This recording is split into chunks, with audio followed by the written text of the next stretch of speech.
Bismillahirrahmanirrahim. Assalamualaikum warahmatullahi wabarakatuh. Nawaitu ta'alluma wa ta'lim wal ifadata wal istifadah wa tadhakkura wa tadhkir wal naf'a wal intifa' wal hatha 'ala tamassuki bi kitabillah wa sunnati rasulillah wad dilalata 'ala al huda wad du'a 'ala al khair. Allahumma salli 'ala sayyidina Muhammad al-Fatih lima ughliq والخاتم لما سبق ناصر الحق بالحق الهادي إلى صراطك المستقيم وعلى آله وصحبه حق قدره ومقداره العظيم سبحانك لا علم لنا إلا ما علمتنا إنك أنت العليم الحكيم رب اشرح لي صدري ويسر لي أمري واحلل عقدة من لساني يفقهوا قولي وصلى الله على سيدنا محمد وعلى آله وصحبه وسلم والحمد لله رب العالمين. Alhamdulillahi Rabbil Alamin wa bihi nasta'inu ala umuri dunya wad din wassalatu wassalamu ala ashrafil anbiya wal mursalin sayyidina Muhammadin wa ala alihi wa sahbihi ajma'in. Qala al-musannif rahimahullah wa nafa'ana wa bi'ulumihi fid darain ila an qala al-hadits at-tasi' hadis yang ke-9 an-nahyu an kathratis su'al wa tashaddud fid din, yaitu mengandung larangan tentang banyaknya bertanya dan berlebihan di dalam beragama. An Abi Hurairah Abdurrahman bin Sakhir radhiyallahu anhu qala sami'tu Rasulullah sallallahu alaihi wasallam yaqul ma nahaitukum anhu fajtanibuh wa ma amartukum bihi fa'tu minhu mastata'tum fa innama ahlaka alladhina min qablikum kathratu masailihim wa ikhtilafuhum ala anbiya'ihim rawahul Bukhari wa Muslim. Kemarin kita sudah jelaskan tentang perawi hadis ini, yaitu Abdurrahman bin Sakhir, atau yang lebih dikenal populer namanya adalah Abu Hurairah, dan termasuk daripada salah seorang sahabat Nabi sallallahu alaihi wasallam yang mendapatkan jaminan 10 orang masuk surga tanpa hisab. Nah, di antaranya hadis ini mengajarkan kepada kita bahwasanya baginda Nabi sallallahu alaihi wasallam mengatakan ma nahaitukum anhu fajtanibu. Ma nahaitukum anhu fajtanibu. Arti hadis ini adalah bahwasanya apa-apa yang aku larang maka hendaknya harus kalian hindari. Wa ma amartukum bihi fa'tu minhu mastata'tum. Dan apa-apa yang aku perintahkan maka laksanakan sesuai dengan kemampuan kalian. Fa innama ahlakal ladina min qablikum, karena sesungguhnya kata baginda Nabi, ya, celaka orang-orang sebelum kalian. Sebab apa? Kathratu masailihim, mereka itu banyak bertanya, wa ikhtilafuhum ala anbiya'ihim, dan menyelisihi nabi-nabi mereka. Nah, apa yang dimaksud dengan ma nahaitukum anhu fajtanibu? Artinya, ya, apa-apa yang dilarang oleh baginda Nabi, ay mana'tukum minhu, apa-apa yang dilarang oleh baginda Nabi. Ingat, larangan itu ada dua. Larangan itu ada dua. Ada larangan yang hukumnya itu makruh. Ada larangan yang hukumnya itu haram. Jadi tidak semua larangan itu lantas kita hukumi haram, tidak. Ada yang hukumnya makruh. Larangan yang hukumnya haram seperti apa? La tu'adzibu bi'adzabillah. Seperti kita itu menyiksa binatang. Itu larangannya itu haram. Ya. Au man'u karahati ka qauli la ta'kul basal an-na'i. Larangan yang hukumnya makruh apa? Larangan yang hukumnya makruh adalah seperti makan bawang mentah. Makan bawang mentah. Dua-duanya larangan. Tapi ada larangan haram, ada larangan makruh. Ada larangan haram seperti apa? Seperti makan punya hak orang lain. Itu haram tanpa seizin pemiliknya. Ya, lewat depan rumah orang, jambunya terjuntai, diambil. Tanya, ngapa ngambil jambuknya keluar pagar Pak Ustaz? Ya, tetap hukumnya haram. Ada larangan yang sifatnya itu makruh. Seperti apa? Makan berdiri. Itu hukumnya makruh. Minum berdiri hukumnya makruh. Jadi ingat, ketika kita membaca hadis ada larangan, maka bisa jadi larangan itu makruh, bisa jadi larangan itu haram. Tidak semua larangan itu haram. Tidak semua larangan itu haram. Kalau larangan semuanya itu haram, kasihan orang yang suka makan bawang. Ya, setiap makan bawang dapat dosa. Itu hanya makruh. Tapi untuk baginda Nabi makan makan bawang itu haram. Untuk Nabi sendiri makan bawang itu haram. Tapi untuk umatnya tidak. Untuk umatnya hukumnya makruh. Kenapa untuk diri baginda Nabi haram? Karena Nabi SAW itu setiap waktu berinteraksi dengan malaikat Jibril. Berinteraksi dengan malaikat Jibril. Nabi tidak mau ketika berinteraksi dengan malaikat Jibril menyisakan bau yang tidak sedap. Seperti misalkan ketika solat, itu Jibril datang kepada Nabi tanpa diketahui oleh sahabat Nabi. Nah, di saat Nabi SAW membaca ayat-ayat Al-Quran, di situ Jibril mendekatkan wajahnya kepada wajah Nabi. Karena hakikatnya para malaikat itu ketika kita membaca Al-Quran, mereka itu mendekatkan dirinya kepada kita tanpa kita sadari. Laksana apa? Laksana Al-Quran itu nutrisi bagi malaikat. Semakin kita banyak membaca Al-Quran, semakin malaikat itu senang. Semakin malaikat itu nyaman kepada kita. Tapi dengan syarat, kita harus menjaga keadaan kita. Harus dalam keadaan bersih, harus dalam keadaan wangi, mulut kita itu bersih, mulut kita tidak bau, malaikat mau dekat. Jangan habis makan petai, makan jengkol, ya lalu baca Quran. Jangankan malaikat, mungkin jin pun tak mau dekat. Ya, apalagi sholat subuh, ya kan? Apalagi sholat subuh, nguap sana, nguap sini. Kata orang sebelahnya, ini tadi malam ni makan jengkol lah. Ya. Jadi, ya, larangan itu ada dua. Ada larangan haram, ada larangan yang makruh. Fajtanibu. Nabi memerintahkan kita untuk menjauhi segala macam larangan. Ingat, menjauhi segala macam larangan. Ij'aluhu fi janib wa taba'adu anhu. Berusahalah kata Nabi untuk menghindari, menjauhi ya dari segala sesuatu yang namanya larangan. Ai utrukuhu hatman fil haram wa nadaban fil makruh. Ya. Maka meninggalkan sesuatu yang haram berarti merupakan kewajiban. Meninggalkan sesuatu yang haram berarti merupakan kewajiban.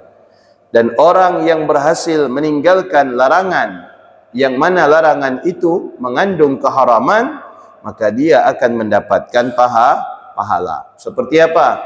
Allah Ta'ala memerintahkan kepada kita untuk menghindari yang namanya minuman keras. Maka kita berhasil menghindari minuman keras, kita berarti melaksanakan kewajiban. Wa nadaban fil makruh, dan begitu juga ya, hal-hal yang makruh oleh Allah kita dianjurkan untuk meninggalkan, seperti makan, minum dalam keadaan berdiri, ya. Kemudian buang air kecil dalam keadaan berdiri. Kemudian sebelum mandi junub kita itu makan, ya, dan lain sebagainya. Itu adalah yang makruh, juga harus kita tinggalkan. Tetapi ya, untuk hal yang makruh itu tidak berdosa kalau kita lakukan.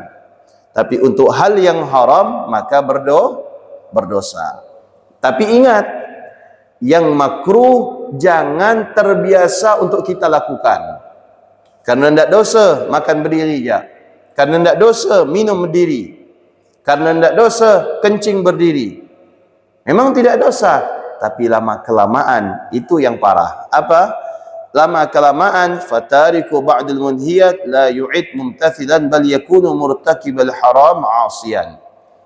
Maka dikatakan di sini orang yang membiasakan dirinya melakukan atau melaksanakan hal yang makruh, maka dikhawatirkan dia akan tergelincir dalam hal yang haram. Itu salah satu hikmah kita dianjurkan untuk meninggalkan hal-hal yang makruh. Ya. Tinggalkan hal-hal yang makruh. Jangan terbiasa melakukan hal-hal yang makruh. Kalau sudah terbiasa melakukan hal-hal yang makruh, maka pasti terjerumus ke dalam hal-hal yang haram. Sekarang saya tanya, perkara haram ini apa terjadi begitu saja? Tidak. Pasti ada yang namanya muqaddimah, pendahuluan. Betul? Pendahuluan, pemanasan. Ya. Semulanya tidak mau mencicipi, tetapi mendekati, akhirnya lama kelamaan mencicipi. Semulanya tidak mau bergaul, tetapi mendekati, lama kelamaan bergaul. Sebab apa? Karena kita meremehkan hal-hal yang makruh. Makanya Al-Habib Umar bin Hafid mengatakan, barang siapa yang membiasakan dirinya melakukan hal-hal yang makruh, maka lama kelamaan dia akan terbiasa melakukan perkara yang haram. Melakukan perkara yang haram. Apa mungkin orang yang melakukan hal-hal yang haram itu tetap mereka itu mempertahankan hal-hal yang sunnah? Tidak. Karena mereka itu meninggalkan hal-hal yang sunnah, tetapi mereka itu membiasakan dirinya melakukan hal-hal yang makruh. Wa murtakibul makruh mukhalifan. Naam, yubahul manhiyu anhu lid-darurah ka aklil maitah lil muttar wa syurbil khamri 'indal ikrah. Tapi ingat, tidak semua hal yang haram itu selamanya haram. Ya. Tidak selamanya sesuatu yang haram itu selamanya itu diharamkan. Bisa jadi suatu saat itu menjadi halal. Inilah yang namanya hukum fikih, yang sifatnya itu dinamis. Betul tak? Yang sifatnya itu dinamis. Tidak semua yang haram itu selama-lamanya haram. Tapi suatu waktu dia bisa menjadi halal, diperbolehkan. Contohnya, ka'aklil maitati lil muttar. Seperti orang yang dalam keadaan terjepit, tidak ada makanan sama sekali, silahkan dia makan bangkai. Misalkan terjebak di hutan, perbekalan makanan habis. Misalkan seperti apa? Tentara diutus untuk jaga perbatasan. Ya, semulanya bawa makanan satu rangsel, habis lama kelamaan. Tidak ada makanan lagi. Tiba-tiba lewat babi ngepet. Pek. Sudah halal. Pakai bismillah Pak Ustaz. Serah ente mau pakai bismillah atau tidak. Ya, hukumnya halal. Kenapa? Pak Ustaz, ini haram. Iya, haram bagi orang yang haram bagi orang yang ada persediaan makanan yang halal. Tapi kalau tidak ada persediaan makanan yang halal, yang haram ini statusnya berubah menjadi halal. Berarti kira-kira Pak, paham? Tapi Pak Ustadz, saya lebih baik mati, tidak makan babi, ketimbang saya hidup harus makan babi. Salah Anda. Ketika Anda tidak makan ini dan Anda tahu Anda akan mati, berarti Anda ada niat untuk mencoba diri Anda secara tidak langsung. Dan itu dosanya jauh lebih besar. Lebih besar mana? Bunuh diri atau makan haram? Lebih besar bunuh diri. Lebih besar bunuh diri. Kalau bunuh diri Pak, itu kekal dalam api neraka. Tapi kalau misalkan makan yang haram, paling di laundry lah dalam neraka. Habis itu masuk lagi dalam surga. Nah, berarti tidak semuanya perkara haram itu diharamkan. Maka di saat-saat tertentu dia itu bisa menjadi halal. Wa ma amartukum bihi, dan apa-apa yang aku perintahkan kepada kalian, kata baginda Nabi, ay talabtuhu minkum, talabun wujub, yaitu apa-apa yang diperintahkan oleh Nabi, setiap perintah yang mengandung kewajiban, maka iltazimu, kata baginda Nabi SAW, maka laksanakan. Seperti apa? Seperti salat, seperti zakat, seperti menjaga kemaluan, menjaga lisan, menjaga perut, kemudian menyampaikan amanah dan yang sebagainya, maka itu semua perintah baginda Nabi yang statusnya itu adalah wajib. Kata Nabi solat, solat. Kata Nabi puasa, puasa. Kata Nabi keluarkan zakat, keluarkan zakat. Kata Nabi berangkat haji bagi yang mampu, berangkat haji bagi yang mampu. Kata Nabi jaga lisan, jaga lisan. Kata Nabi jaga kemaluan, jaga kemaluan. Itu yang dimaksud dengan wa ma amartukum bihi fa'tu mastata'tum. Maka laksanakan sesuai dengan kemampuan kalian. Nah, dalam hal ini ada dua ayat. Fattaqullah mastata'tum. Bertakwalah kalian kepada Allah sesuai dengan kemampuan kalian. Satu sisi Allah mengatakan, di sisi lain Allah mengatakan ittaqullaha haqqa tuqatih. Bertakwalah kalian dengan sebenar-benar takwa. Apa maknanya? Ya. Satu sisi Allah mengatakan bertakwalah kalian dengan sebenar-benar takwa, tapi satu sisi Allah mengatakan bertakwalah kalian semampu kalian. Nah, maknanya adalah sempurnanya bahwasanya kita menjalankan ketakwaan kita kepada Allah dengan sebenar-benar takwa sesuai dengan kemampuan kita. Walam ya'mur subhanahu wa ta'ala illa bil mustata' li qaulihi ta'ala, karena sesungguhnya Allah tidak memerintahkan kepada hambanya di luar daripada kemampuan hamba tersebut, la yukallifullahu nafsan illa wus'aha. Sesungguhnya Allah tidak memaksa kepada hamba-hambanya di luar kemampuannya. Ingat, ayat ini seringkali dipakai orang untuk meninggalkan kewajibannya kepada Allah. Ini tidak boleh. Ya, betul? Misalkan ada perintah solat Jumat. Ya, begitu azan Jumat berkumandang, diajak solat Jumat, apa dia bilang? La yukallifullahu nafsan illa wus'aha. Ya, Allah tidak memberatkan hambanya. Ya, Allah tidak memberatkan hambanya. Saya belum bisa solat Jumat, berat bagi saya solat Jumat. Jadi Allah pun tidak maksakan saya solat Jumat. Salah. Salah. Berarti itu dipakai dalil untuk ngeles. Untuk ngeles. Nah, atau misalkan ya, hal-hal yang lain seperti misalkan zakat, ya, perintah Allah Subhanahu wa taala untuk mengeluarkan zakat, ngeles lagi dia, bilang apa? La yukallifullahu nafsan illa wus'aha. Pakai itu semua dalil. Ya, nanti pada akhirnya la yukallifullahu nafsan illa wus'aha itu yang akan menggiringnya masuk ke dalam api neraka.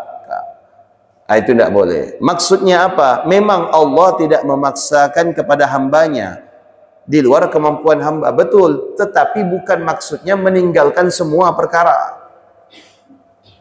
Ya, bukan maksudnya meninggalkan semua perkara. Sekarang, Pak Ustadz, saya dalam keadaan sakit, apakah saya wajib sholat? Tetap wajib sholat, karena Bapak sadar.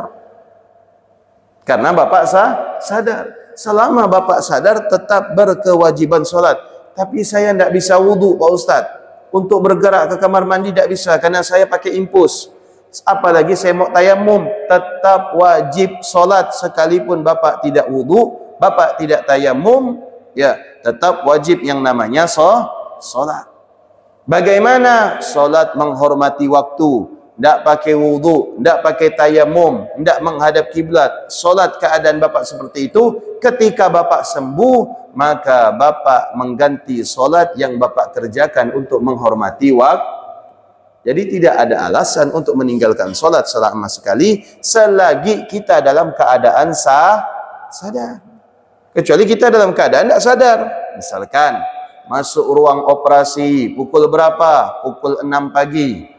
Operasi selesainya jam berapa? Jam 3. Berarti sudah lewat waktu zuhur. Dalam keadaan waktu zuhur kita tidak sadar karena kita dibius.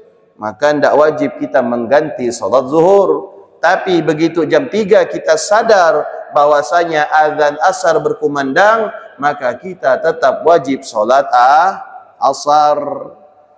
Tak bisa bergerak Pak Ustaz, badan dijahit semua sama dokter.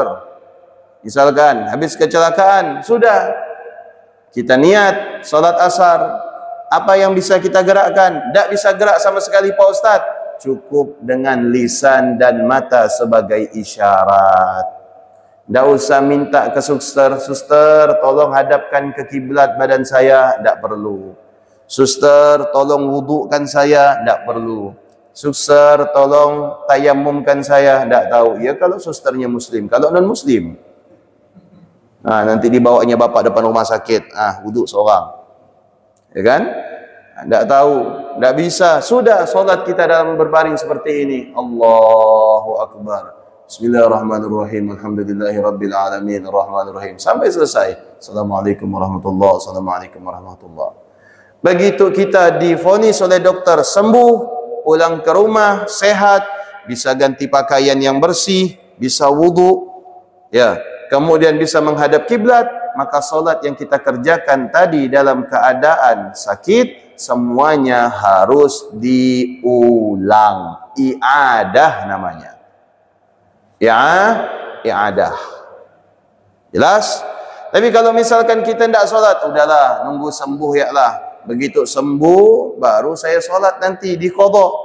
Ya kalau sembuh, begitu besoknya bujur.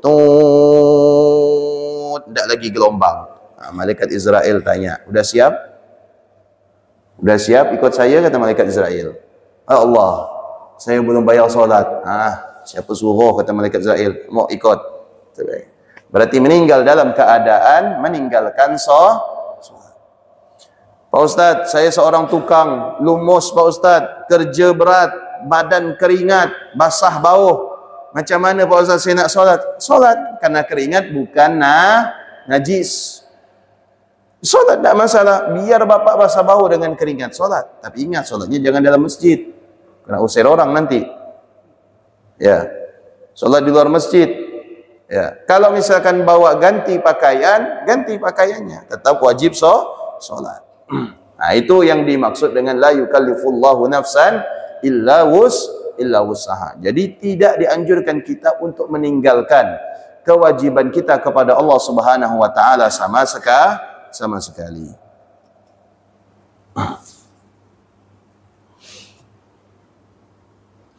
فإذا عجز عن القيام في الصلاة بأن حصل له به مشقة شديدة تذهب الخشوع أو كماله صلى قاعدا. Pak Ustaz, saya tidak bisa berdiri Pak Ustaz, karena saya ini asam urat dari pinggang sampai ke ujung kaki. Bagaimana Pak Ustaz? Solat dalam keadaan duduk. Oh, tetap solat Pak Ustaz? Ya tetap solat. Ya, bukan karena asam urat lantas meninggalkan solat. Tidak, tetap wajib solat. Ya, Pak Ustaz, saya kolesterol Pak Ustaz, kalau berdiri rasa-rasanya berputar kepala saya Pak Ustaz. Ya, solat dalam keadaan duduk.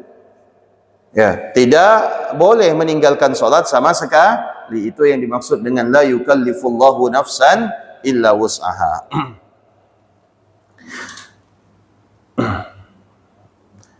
ونقل عن أبي حنيفة رضي الله تعالى عنه أنه قال من خاف من الإيمان برأسه وصل مشقة شديدة له جاز له ترك الصلاة وإن كان عاكلا لأن مجرد العقل لا يكفي في الخطاب وعليه عمل الناس سلفا وخلفا ثم إن كانت 5 صلوات فأقل فإنما أهلك الذين من قبلكم. Sudah? Berarti kata Nabi SAW, وَمَا أَمَرْتُكُمْ بِهِ وَمَا نَهَيْتُكُمْ عَنْهُ فَاجْتَنِبُوا. Apa-apa yang dilarang. Ini kesimpulan dari sabda Nabi yang pertama. Apa-apa yang dilarang oleh Nabi berarti wajib kita tinggalkan. Larangan ada 2. Ada larangan yang mengandung keharaman, ada larangan yang mengandung makruh. Tapi tidak semua yang haram itu diharamkan. Bisa jadi yang haram itu diperbolehkan, tergantung situasi dan kondisi. Tapi ingat, ya, jangan masuk masjid pakai sendal jepit, balik pakai sendal homipet. Ya. Wah, ini mau keundangan Pak Ustaz. Gimana nih Pak Ustaz? Kepepet juga nih Pak Ustaz. Boleh kan Pak Ustaz? Tak. Hukumnya haram. Tetap tidak diperbolehkan. Ya. Nah, bagaimana Pak Ustaz? Misalkan tidak ada makanan. Ada makanan orang. Apa makanan orang tu halal bagi kita? Oh, tidak boleh. Tetap haram. Ya, izin dulu kepada pemiliknya. Ya, izin dulu kepada pemiliknya. Itu. Wa ma nahaitukum anhu fajtanibu. Apa-apa yang dilarang oleh baginda Nabi, kata Nabi sallallahu alaihi wasallam, apa-apa yang dilarang oleh Allah, maka harus kita hindarkan, sekalipun itu adalah hal-hal yang makruh. Fa inna ma ahlaka alladhina min qablikum ay minal umami as-sabiqah. Karena sesungguhnya kata Nabi, kenapa saya katakan kata Nabi, hal yang diperintahkan itu laksanakan, hal yang dilarang itu hindarkan, tinggalkan, karena sesungguhnya umat-umat sebelum kalian, orang-orang terdahulu kata Nabi, oleh Allah Subhanahu wa taala mereka itu dicelakakan. Celaka mereka. Kenapa celaka? Kathratu masailihim. Banyak bertanya. Begitu Allah perintahkan untuk solat, nanya dia. Apa solat tu? Ngadap siapa? Apa manfaatnya? Apa hikmah solat?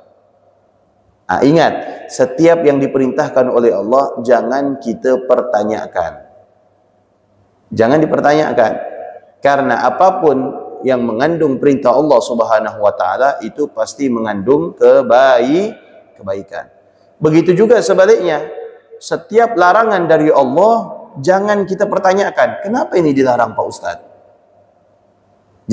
Jangan. Karena yang namanya larangan itu pasti ada mengandung mudharah. Walaupun menurut kita itu baik. Walaupun menurut kita itu baik, pasti mengandung yang namanya mudharat. Kata Nabi SAW, tinggalkan yang namanya jual beli yang tidak jelas. Tinggalkan jual beli yang tidak jelas.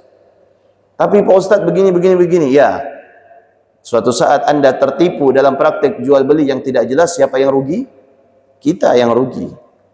Ya, kita yang rugi. Akhirnya kita menyesal. Ternyata apa yang dilarang oleh agama mengandung mudharat. Kita tinggalkan. Karena orang-orang terdahulu celaka. Kenapa celaka? Dikatakan di sini fa inna ay allati li ghairi li haja wa darura. Pertanyaan mereka itu yang membuat mereka celaka sebenarnya pertanyaan yang tidak ada mengandung manfaat. Tidak ada kepentingan dalam pertanyaan itu, tapi ditanyakan. Bukan untuk menambah pengetahuan, bukan untuk membuka fikiran, tapi nanya itu seakan-akan apa? Ngerjakan Nabi. Dikatakan di sini fa innaha tash'uru bit ta'annuti ka qaulihim li sayyidina Isa hal yastati'u rabbuka ay yunazzila 'alaina ma'idatan minas sama'. Dikatakan di dalam surah Al-Maidah, Bani Israel ini berkata kepada Nabi Allah Isa, hal yastati'u rabbuka ay yunazzila 'alaina ma'idatan minas sama'. Wahai Isa, apakah Tuhanmu mampu atau berkehendak untuk menurunkan hidangan dari langit? Yang kayak gini ditanyakan. Lebih dari ini bisa Allah, betul tak? Tapi tidak pantas untuk ditanyakan. Pak Ustaz, apakah Tuhan berkehendak untuk menjadikan saya orang kaya? Oh, jangankan orang kaya, jadikan Anda sultan bisa. Ini tidak perlu dipertanyakan. Tidak perlu dipertanyakan. Pak Ustaz, apakah Allah tidak mendengar doa saya? Oh, jangan. Ketika Anda meyakini Allah tidak mendengar doa Anda, berarti Anda meyakini Allah itu tuli. Betul enggak? Allah itu tuli. Tuli itu lawan daripada sami', maha mendengar. Jangan sampai ada yang semacam ini keyakinan kita kepada Allah. Pak Ustaz, apa mungkin Allah menyelesaikan masalah saya? Loh, Allah maha kuat. Allah maha berkuasa, qudrah. Allah maha berkehendak, iradah. Siapa bilang Allah tidak berkuasa untuk menyelesaikan masalah Anda? Allah mampu menyelesaikan masalah Anda, tapi bukan dengan cara kita. Caranya Allah. Allah mampu menyelesaikan masalah kita, bukan kita yang mengatur, tapi Allah Subhanahu wa taala yang maha mengatur. Fatalabaha Isa min Rabbih azza wa jal, fa nazalatil malaika biha minas sama'. Ketika ini Bani Israel minta kepada Nabi Allah Isa agar Allah menurunkan hidangan kepada mereka dari langit, maka turun malaikat dari langit membawa hidangan, alaiha sab'ata az'ifatin wa sab'ata ahwat. Malaikat turun dengan hidangan dari langit, 7 jenis makanan darat, 7 jenis makanan laut. Ini bukan nasi biryani lagi, Pak. Ya, udah 7 jenis ini. Kalau prasmanan lagi. 7 jenis makanan darat, 7 jenis makanan laut. Cumi, udang, apa lagi, Pak? Ikan, putri duyung. Udah. 7 jenis makanan laut dibawa, padahal darilah, bukan malaikat itu dari laut. Darilah, ini menunjukkan kekuasaan Allah. Dibawa oleh malaikat. Kau makan, kata malaikat. Fa'akalu minha hatta syaba'u. Makan dia. Makan sampai mereka itu kekenyangan. Qala lahu Ibnu Abbas radhiyallahu ta'ala anhuma fi hadis, anzalatil ma'idah minas sama' khabzan wa lahman fa amaru alla yakhunu wa la yadakharu li ghadin fa khanu wa dakharu famasakhu kiradatan wa khanazir. Astagfirullah wa la yadu billah min dzalik.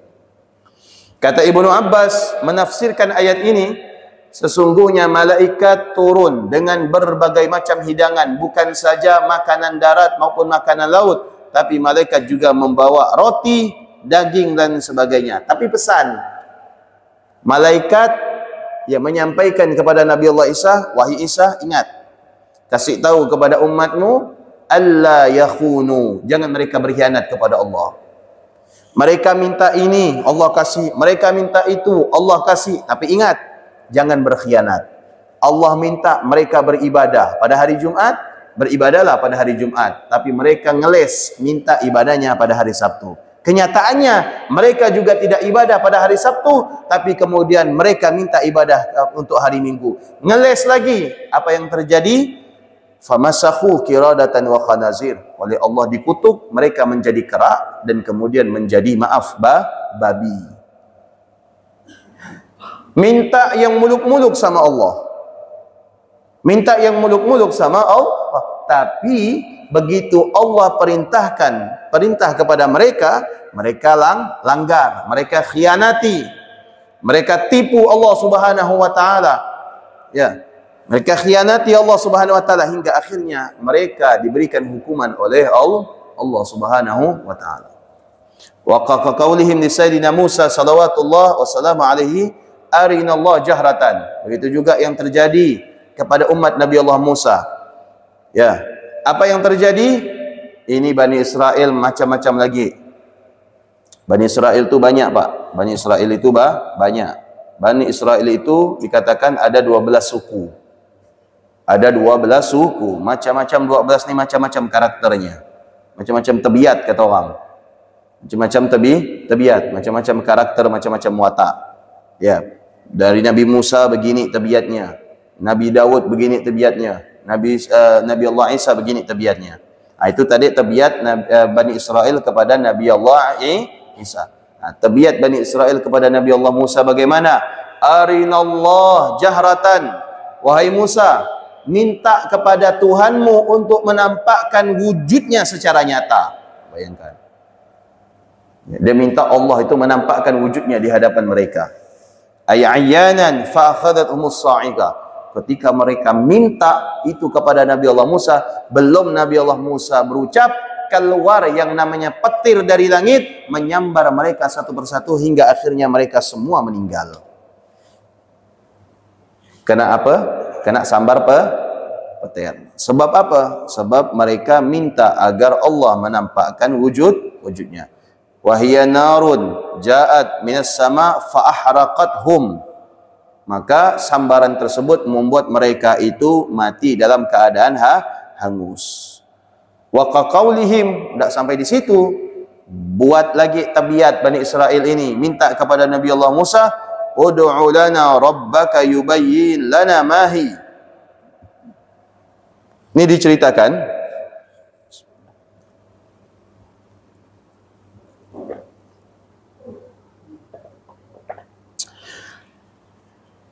Bani Israel di zaman Nabi Allah Musa, kita tahu surah Al-Baqarah kan? Itu baca surah Al-Baqarah itu kenapa dinamakan Al-Baqarah? Karena di dalamnya ada membahas tentang sapi. Sapi apa? Sapi betina atau jantan? Sapi betina. Sapi impor atau ekspor? Impor atau lokal? Ya. Ini sebab apa? Nah, sapi ini menjadi jawaban. Sapi ini menjadi jawaban terhadap kriminal yang dilakukan oleh salah seorang pemuda. Ceritanya seperti ini. Ya. Ruya anna rajulan faqiran fi Bani Israel qatala ibni akhihi. Ada laki-laki bunuh keponakannya. Qatala ibni akhihi, membunuh keponakannya. Au akhahu, tapi dikatakan dalam riwayat bunuh saudara kandungnya. Tapi dikatakan juga dalam riwayat ibnu ammihi, sepupunya, anak daripada pamannya. Likai yarithuhu, sebab apa? Sebab warisan. Jadi membunuh sebab warisan itu bukan di zaman sekarang aja, udah dahulu ada, ribuan tahun yang lalu sudah ada. Ribuan tahun yang lalu sudah ada. Maka kemudian apa yang terjadi? Tsumma ramahu fi majma'it tariq, tsumma syaka dzalika ila Musa. Habis dibunuh, itu bangkai manusianya itu dibuang. Maka sampailah kabar tersebut kepada Nabi Allah Musa. Fajtahada Musa fi ta'arufil qatil. Maka Nabi Allah Musa kemudian mencari si pelaku. Mencari si pelaku.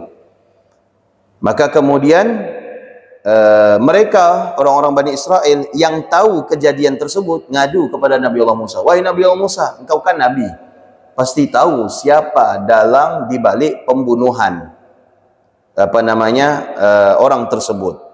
Maka kemudian Nabi Allah Musa, mereka berkata, sallana rabbaka hatta yubayyinahu. Ya, makanya ini makna daripada Al-Baqarah ayat ke-68. Ud'u lana rabbaka yubayyin lana mahi. Ya. Mohonkan kepada Tuhanmu wahai Musa agar Allah memberikan jawaban kepada kami. Dia minta ngebet cepat. Coba ente minta kepada Allah, bisa enggak kira-kira bocorkan siapa pelakunya? Biasa kan kita gitu. Kalau kita misalkan dirugikan oleh orang lain, kita ngotot kepada polisi untuk ditemukan pelaku secepatnya. Betul enggak? Bahkan ultimatum. Ini Bani Israel juga demikian, minta kepada Nabi Allah Musa, coba tanya kepada Allah secepatnya siapa pelakunya, karena Allah kan Maha tahu. Akhirnya Allah mewahyukan kepada Nabi Allah Musa alaihi salatu wassalam. Apa kata Allah Subhanahu wa taala? Innallaha ya'murukum an tasbahu baqaratan. Sesungguhnya Allah memerintahkan kepada kalian wahai Bani Israel untuk menyembelih yang namanya sapi. Pak, sekarang saya tanya, ada kaitan enggak nih nyembelih sapi dengan pelaku kriminal? Enggak ada. Tidak, tapi ini perintah Allah. Nah, di sini maksudnya apa? Secara logika enggak nyambung, tapi karena ini perintah Allah, kita laksanakan saja. Betul enggak? Secara logika. Ya, apa kaitannya pelaku kriminal yang belum ditemukan dengan kita motong sapi? Nah, akhirnya apa yang terjadi? Fata'ajjabu min dzalik. Heran Bani Israel. Ngapa pula disuruh kita motong sapi padahal kita ni lagi cari pelaku? Kenapa kita harus motong sapi padahal kita lagi cari pelaku? Aneh nih Tuhan kamu wahai Musa. Ya, aneh. Kenapa disuruh motong sapi padahal kita lagi cari pelaku kriminal. Bapak datang ke polisi, bilang, Pak polisi tolong, tadi ada orang bunuh tetangga saya. Kata polisi apa? Bapak beli kambing, kita sembelih kambing. Paling kita tanya, siapa yang akikah Pak? Nggak nyambung. Tapi ini perintah Allah. Ini adalah perintah Allah yang menurut logika kita, nalar kita nggak nyambung. Tapi lihat bagaimana ketika Allah memerintahkan, nanya dia. Kalau memang ini perintah Allah, maunya sapi apa? Betina atau jantan? Mulai dah tuh. Karena pertanyaannya. Maksud Allah udah, ente bawa sapi aja. Jangan lagi banyak tanya. Jangan tanya lagi, beli sapi betina atau jantan? Akhirnya dijawab oleh Nabi Allah Musa, diwahyukan. Di situ Allah mulai kurang suka kepada Bani Israel. Bilangkan kepada mereka, wahai Musa, untuk mencari sapi jantan atau betina? Betina. Begitu dia pergi, balik lagi. Wahai Musa, kalau memang betina, warnanya apa? Nanya warna aja. Minta warnanya kemerah-merahan. Nanya lagi, ukurannya berapa? Nanya lagi. Maka kemudian mereka kewalahan mencari sapi tersebut. Hingga tidak ada di tempat tersebut yang memiliki sapi sesuai dengan kriteria yang diinginkan oleh Nabi Allah Musa, kecuali satu orang yang dimiliki oleh salah seorang yatim. Tapi lihat nih Pak, ini kaitannya ada. Lihat bagaimana Allah punya skenario. Menurut kita tidak logis, tapi ada keterkaitan dengan hajat orang lain. Ternyata yang memiliki sapi ini adalah seorang anak yatim. Orang anak yatim ini ya tinggal dengan ibunya dalam keadaan miskin. Dia tidak punya harta kecuali satu, sapi betina. Sapi betinanya warnanya kemerah-merahan. Nah, lihat, ibunya wasiat kepada anaknya. Nah, ibunya mau meninggal. Kalau misalkan ada orang yang nawar sapi ini, jangan kau jual kecuali harganya sekian. Miskin. Ibunya minta kepada Allah. Ibunya ini ahli ibadah. Semoga ketika saya meninggal, saya meninggalkan anak saya harta yang bermanfaat. Ya. Berapa mau dijual, kata anaknya? Ente jangan lepas kecuali harganya sekian. Misalkan harganya 10 real. Padahal pasaran sapi pada saat itu harganya 3 real. Misalkan harganya pasaran 3 juta, tapi ente jual 10 juta. Anaknya bilang nggak masuk di akal juga nih. Kok bisa jual 10 juta? Ya, padahal pasaran harga 3 juta. Nah, terjadilah seperti itu. Hingga akhirnya ya turun malaikat untuk menawar sapi betina ini, tidak dikasih oleh anaknya. Dia tanya lagi kepada ibunya. Berulang. Kata malaikat, ya sudah, saya bayar 5 real. Tidak, saya tanya ibu loh. Bu, ada yang mau beli 5 real, lepas tak? Tidak. Malaikat bilang, saya tawar 7 real. Bu, ada yang mau beli 7 real, lepas tak? Tidak. Kata malaikat, saya beli 8 real. Bu, ada yang mau 8 real, lepas tak? Tidak. Kecuali 10. Ingat, kurang dari 10 tidak bakal dilepas. Akhirnya apa yang terjadi? Oke, deal 10 real. Dia bilang kepada ibunya, Bu, ini mau beli 10 real. Kata ibunya, emang ada orang yang mau beli 10 real? Akhirnya kata ibunya, ingat, yang ingin membeli sapi itu tadi adalah seorang malaikat. Tahu ternyata ibunya. Yang kemudian dengan kejadian ini akan ada orang yang akan membeli sapi kita sebesar 10 real. Ternyata yang beli ini adalah Bani Israel. Apa yang terjadi? Disembelih itu oleh Nabi Allah Musa. Setelah disembelih, dikikis, diambil tulang paha kalau saya tidak salah. Tulang paha diambil, dikikis dagingnya. Kemudian tulangnya itu oleh Allah diperintahkan untuk dipukulkan kepada jenazah yang dibunuh itu. Maka jenazah tadi kemudian berkata, yang membunuh saya adalah ternyata sepupu saya sendiri. Nah, itu perintah Allah. Andaikan tidak dilaksanakan, kira-kira dapat tidak pelakunya? Tapi menurut kita logis tidak nih? Tidak logis. Tapi karena ini adalah perintah Allah Subhanahu wa taala, laksanakan. Karena yang maha mengetahui hikmah di balik kejadian ini adalah hanya Allah Subhanahu wa taala. Wallahu a'lam bishawab. Ada yang mau ditanyakan?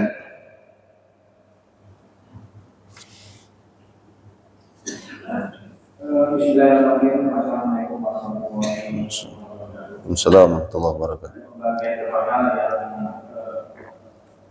di kajian Al-Quran itu makhluk dan hukum haram. Pertanyakan Bapak, Ya. apakah hukum makhluk bisa dikatakan yang mendekati hukum haram?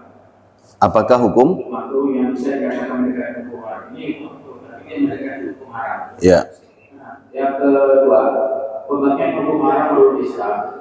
Menurut para ulama ada dua pembagian, yaitu hukum haram al-muharram al-jadi dan hukum haram al-muharram di mulai. Yang ketiga, bagaimana hukum nikah bisa dikatakan makruh ataupun jadi haram? Ya. Hukum berbicara kalau orang bacanya kita dari topik ini. Assalamualaikum warahmatullahi wabarakatuh.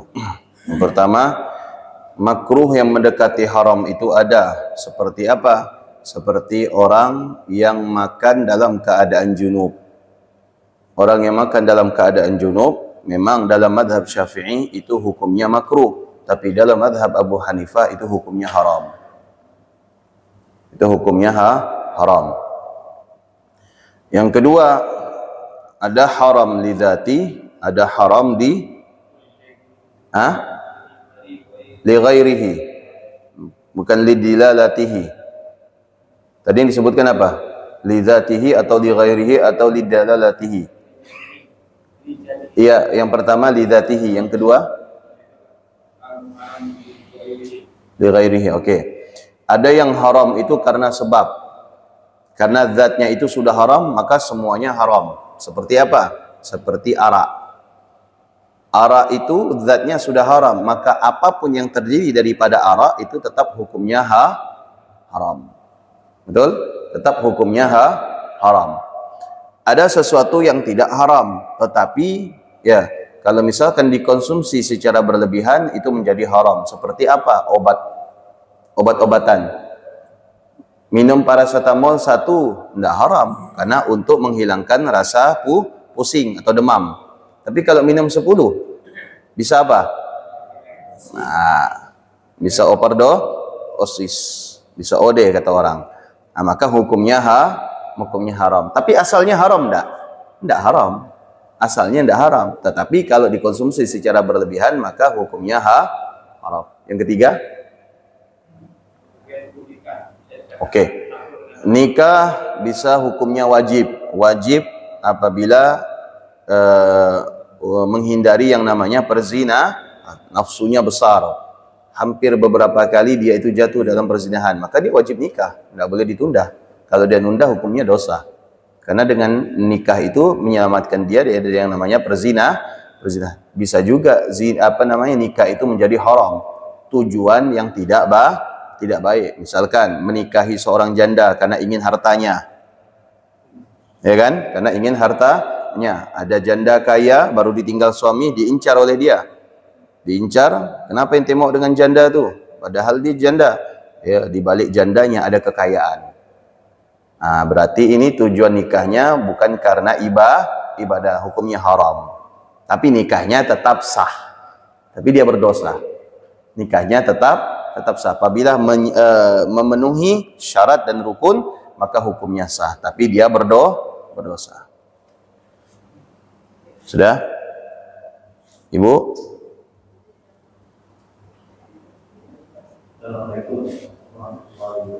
Waalaikumsalam warahmatullahi wabarakatuh. Kalau penjelasan masalah batas Batas? duduk jika minum atau makan. Ya. Apakah duduknya langsung jongkok Ya. atau lewat kursi? Oke. Ke bawah ke bantuk. Itu batasnya. Ya. Kalau kedua, jika mengambil wudhu itu, kalau salah ingatan saya, Mengambil wudhu. ya begitu. Kalau air tidak ada, sah kita harus pakai pembukaan. Sekarang kita ini sakit. Ya. Apakah dengan melakukan tayamum, seterusnya kita ganti nanti setelah kita sehat dengan air. Ya. Oke. Waalaikumsalam warahmatullahi wabarakatuh. Makan atau minum dalam keadaan duduk itu yang afdal adalah dalam keadaan duduk seperti ini. Itu yang afdal. Kalau tempat itu memungkinkan untuk duduk, ya misalkan tempatnya bersih, memungkinkan untuk duduk, maka silakan duduk. Seperti di rumah atau rumah makan atau di kafe, maka afdolnya duduk seperti ini. Tapi kalau misalkan tempatnya kotor, ada kursi, ya kita pakai kursi. Tapi tempatnya bersih, cuman tidak dibuat duduk oleh orang seperti mall. Mall itu bersih enggak? Bersih kan mallnya kan? Nah, tak tahu kita tiba-tiba beli air minum, duduk kita minum tengah-tengah mall, kan enggak pantas. Maka kita harus cari cari kursi. Tapi kalau misalkan kita tidak mungkin duduk Pak Ustaz, misalkan kita di jalan, tidak ada tempat duduk, dan ini juga tidak layak dibuat duduk, karena takut pakaian kita kotor. Cari tembok seperti ini, begini. Makan juga seperti itu. Jadi isyarat untuk duduk minimal. Ya, karena menurut ahli kesehatan membiasakan makan dan minum dalam keadaan berdiri itu bisa merusak yang namanya pencernaan. Itu salah satu hikmah sunnah Nabi Sallallahu Alaihi Wasallam. Nah, ketika kita wudu, ketika kita tayamum, ketika kita dalam keadaan sakit, ya, maka begitu kita sembuh tidak ada kewajiban untuk mengulangi solat kita. Kecuali ingat, kecuali di saat air tidak ada sama sekali. Kita bukan sakit, kita sehat, air tidak ada sama sekali. Masuk waktu zuhur, ya sudah kita tayamum. Tayamum, kita solat. Begitu selesai solat, waktu zuhur masih ada, air dari keran ngalir. Terus solat tadi batal, kita ulang dengan wudu. Jelas? Solat tadi batal, kita ulang dengan wudu. Makanya itu masuk dalam kaidah idza wujidal ma batalat tayammum. Apabila air ngalir, maka tayamum tadi menjadi batal. Paham Pak ya? Tapi kalau sakit, tidak wajib mengulangi. Karena memang salah satu fungsi tayamum itu diperbolehkan bagi orang yang berhalangan untuk menggunakan air. Sudah? Ibu? Ada mau ditanyakan? Ya. Silakan Pak. Assalamualaikum warahmatullahi wabarakatuh. Waalaikumsalam warahmatullahi wabarakatuh. Yang haram bisa dihalalkan, yang halal bisa dihalalkan. Ini contoh Pak. Ya. Kita ini opname di rumah sakit. Lalu kita tidak sembuh-sembuh. Lalu ada dokter yang mengatakan ini obat mengandung barang haram, katakan babi. Ya. Kalau tidak dipakai obat ini, Anda umurnya tidak dijamin. Apakah itu kita harus mengikuti perkataan dokter atau pernyataan dokter atau kita tolak Ustaz? Ya. Assalamualaikum warahmatullahi wabarakatuh. Waalaikumsalam warahmatullahi wabarakatuh. Oke. Kalau untuk alasan medis, maka sesuatu yang haram itu diperbolehkan. Bapak tahu narkoba? Narkoba itu untuk medis boleh enggak? Boleh. Tapi kalau di luar medis itu boleh atau tidak? Tidak boleh. Sama juga dengan apabila obat mengandung, istilahnya mengandung sesuatu yang haram. Seperti obat tipes. Saya waktu tipes dianjurkan makan pil cacing. Ya kan? Makan pil cacing. Dan terbuat dari cacing. Halal. Karena tidak ada obat lagi kecuali obat itu. Kecuali ada obat lain. Misalkan ini ada yang bersih Pak Ustadz, yang halal. Jadi ini tidak perlu. Ya sudah, berarti ini tidak perlu. Kita pakai yang halal. Tapi kalau yang halal ini tidak ada, atau yang halal ini kurang mujarab, maka boleh kita menggunakan obat yang najis. Untuk kesehatan medis boleh. Darurat namanya Pak. Boleh Pak. Sama halnya dengan transfusi darah. Misalkan kita kurang darah, ada orang non muslim menawarkan darahnya, boleh. Boleh, transfusi darah itu boleh. Bapak Ustadz, dia nih orang non muslim makan, tidak masalah. Karena kita dalam keadaan darurat. Tapi misalkan ada orang muslim yang menawarkan, ya tetap kita milih yang muslim.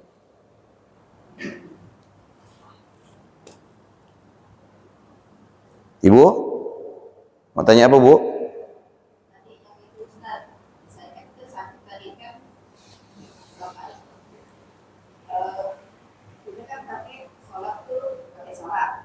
Sholat pakai? Pakai syarat ya.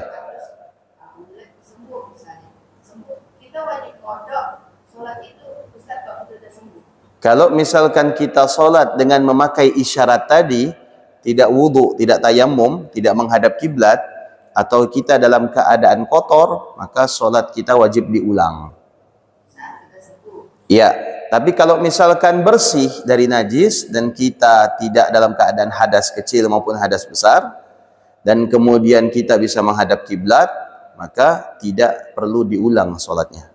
Nah, sekarang kan gini Ustaz, kalau di rumah sakit Ya. Ya. Kita punya pakai kayak tayamum. Ya, tayamum. Nah, kita misalnya bisa bergerak, masih bisa gitu. Ustaz kan masih tapi dalam keadaan baring gitu kan. Iya. Nah, itu wajib dikodok juga, Ustaz. Kalau misalkan ibu bisa tayamum, Batal lah misalnya kan. dalam mazhab Syafi'i tidak bisa tayamum dibantal. Dalam mazhab Syafi'i tayamum itu harus dengan debu. Misalkan ibu ambil pasir depan rumah tuh, letakkan atas meja, yaitu syarat tayamum dalam mazhab Syafi'i. Kecuali dalam mazhab Maliki dan Hanafi. Dalam mazhab Hanafi, bertayamum ke sesuatu apapun boleh, asalkan syaratnya dia itu nyentuh dengan bumi. Seperti tembok, dinding, karpet, meja, kabin mobil, sofa. Kalau mazhab Malik, dia itu tidak mengharuskan yang berkaitan dengan bumi. Boleh tidak, misalnya di pesawat. Nah, tapi kalau dalam mazhab Syafi'i, dia itu harus benar-benar debu. Nah, kita ambil pasir 1 genggam, kita letakkan di atas meja. Yaudah, kita tayamum dengan itu mazhab Syafi'i. Tidak sah kita tayamum di atas bantal atau di atas kasur atau di atas kapet. Itu yang dimaksud dengan firman Allah Ta'ala, fatayammamu sa'idan thayyibah. Kalau kita lihat di terjemahan sa'idan thayyibah, sa'idan itu artinya adalah bertayamumlah dengan menggunakan tanah yang suci. Tapi kan kita lagi ini kejadian keluarga saya. Iya, iya. Kita sakit misalnya. Jadi di tayamumnya itu pakai bantal, yang penting dia waktu sholat itu sholat gitu kan. Jadi dia pakai bantal, karena di bantal itu kan ada debu. Ya, itu kalau mazhab Malik dan Hanafi, Bu. Tapi kalau Syafi'i tidak bisa. Pun kalau bantalnya suci, kalau bantalnya ada air liur, oh iya, betul enggak? Tidak sah, berarti bertayamum dengan debu yang najis. Terus ya? Apa yang disebut melakukan Makruh tanzih dan makruh tahrim. Makruh tanzih itu ya seperti tadi, makan bawang, makan berdiri. Makruh tahrim itu artinya adalah sesuatu yang bisa kemungkinan menjadi haram. Ya, sesuatu yang bisa menjadi keharaman, sesuatu yang bermulanya dari makruh kemudian menjadi yang haram.